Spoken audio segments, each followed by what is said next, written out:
Episode 9-এর শুরুতে মিও চোখ খুলে দেখে সে যখন পড়ে যাচ্ছিল তখন চশমাওয়ালা লোকটি বাঁচিয়েছে। চশমাওয়ালা বলে, মিস মিও সাইমরি, আপনি এখন কেমন আছেন? মিও তখন জলদি জলদি উঠে দাঁড়ায় আর বলে, আমাকে মাফ করবেন, আমি ইচ্ছা করে কিছু করিনি, আমি অনেক লজ্জিত। চশমাওয়ালা বলে, এখানে লজ্জা পাওয়ার কিছু নেই।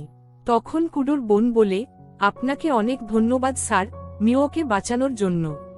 চশমাওয়ালা মিওর কাছে এসে বলে, আপনি আপনার খেয়াল নিয়েন। এই বলে চশমাওয়ালা চলে যায়। যেতে যেতে মিওর দিকে তাকিয়ে বলে, হ্যাঁ মিও, তোমাকে অনেক খেয়াল নিতে হবে। তুমি জানো না তুমি কত মূল্যবান আমাদের জন্য। বাসায় এসে কুডোর বোন মিস্টার কুডোকে সব বলে দেয়। কুডো বলে, মিও রাতে অনেক আজব আজব স্বপ্ন দেখে, হয়তো মিওর স্বপ্ন কেউ কন্ট্রোল করে। মিও একজন উসুবা পরিবারের মেয়ে। এটা শুনে কুডোর বোন একটু অবাক হয়। কুডো আরও বলে, মিও জানে না সে একজন উসুবা পরিবারের মেয়ে। ছোটবেলায় তার মা মারা যায়। মিওকে কিছু জিজ্ঞেস করলেও কিছু বলে না। কুডোর বোন বলে, যদি কোনো সমস্যা হয় এই জন্য হয়তো আমাদের কিছু বলে না। পরবর্তী সিনে দেখা যায় একজন লোক তার ঠেলা গাড়ি ও তার কুকুর নিয়ে জঙ্গলের রাস্তা দিয়ে যাচ্ছিল। তখন তার কুকুর ঘেও ঘেও করতে থাকে। লোকটি বলে, কি হয়েছে, কি দেখে এত ঘেও ঘেও করছো? তখন সে দেখে তার সামনে 3টি পিশাচ রয়েছে। সঙ্গে সঙ্গে পিশাচগুলো লোকটিকে মেরে ফেলে। অফিসে কুডোর কাছে এই লোকে নিউজটি আসে। কুডোর সহকর্মী বলে, লোকটির অবস্থা দেখে মনে হয় ওরে কোনো পিশাচ মেরেছে। বাসায় মিও মিস্টার কুডোর সাথে কথা বলছিল। কুডো বলে, আমার আজকে বাসায় আসতে লেট হবে। মিও বলে, তাহলে আমি খাবার বানিয়ে আপনার জন্য নিয়ে আসব? কুডো বলে, না, তোমার কষ্ট করতে হবে না। কুডো মিওকে জিজ্ঞাসা করে, মিও তুমি কি ঠিক আছো? মিও বলে, জি মিস্টার কুডো, আমি একদম ঠিক আছি। এরপর তাদের কথা শেষ হয়ে যায়। অফিসে তারা 4 জন পিশাচদের আটকানোর বিষয়ে কথা বলছিল।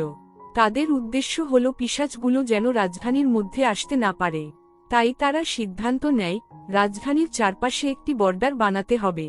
অন্যদিকে কুডোর বোন যখন মিওর তৈরি খাবার খায় তখন অনেক খুশি হয় এবং মিওর খাবারের প্রশংসা করতে থাকে। কুডোর বোন তখন তার অতীতের গল্প বলা শুরু করে।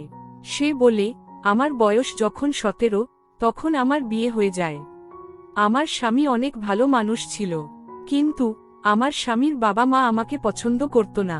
বাসার কোনো কাজও ঠিক মতো করতে পারতাম না। এই বিষয় নিয়ে একবার আমার ও আমার স্বামীর মধ্যে অনেক ঝগড়া হয়।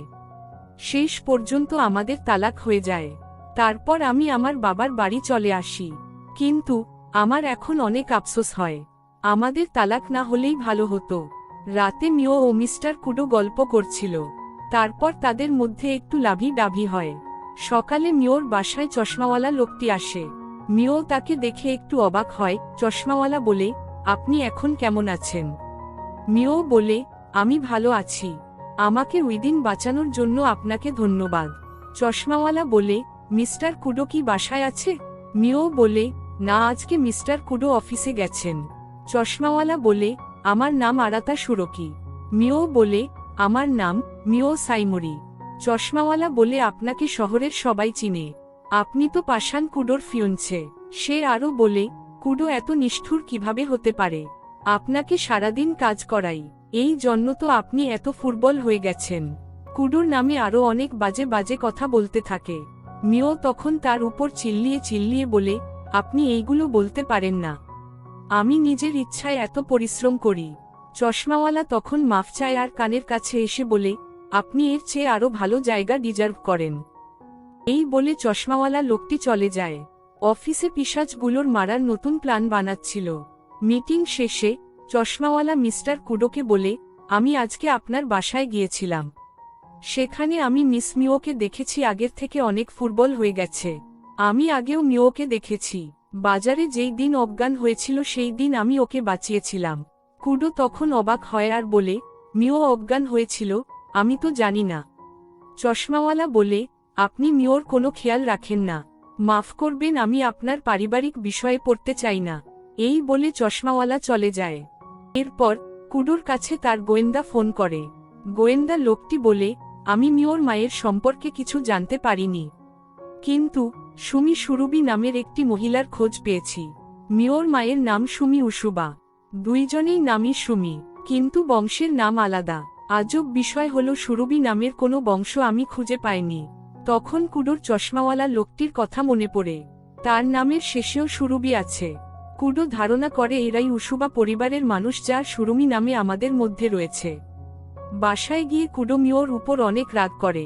কুডো বলে, তুমি এত ফুটবল হয়ে যাচ্ছ কেন? আমি কি তোমাকে খেয়াল রাখতে পারি না? তুমি বাজারে অজ্ঞান হয়েছিল, আমাকে বলনি কেন? মিও এইগুলো দেখে মিও অনেক কষ্ট পায়ও কান্না করে। এক পর্যায়ে মিও আবার অজ্ঞান হয়ে যায়। তখন মিওর কাছ থেকে চশমাওয়ালার কার্ড পড়ে যায়। কুডো তখন মিওকে গাড়িতে নিয়ে এক জায়গায় যাচ্ছিল। কুডো তখন বলে, এইগুলোর মানে কি আরাতা সুরভি? সব কিছু এখন তোমাকে বলতে হবে। এর সাথে সাথে মাই হ্যাপি ম্যারেজের পর্ব 9 শেষ হয়ে যায়। ইউটিউব থেকে দেখে থাকলে সাবস্ক্রাইব এবং ফেসবুক পেজ থেকে দেখে থাকলে ফলো করে দিবেন।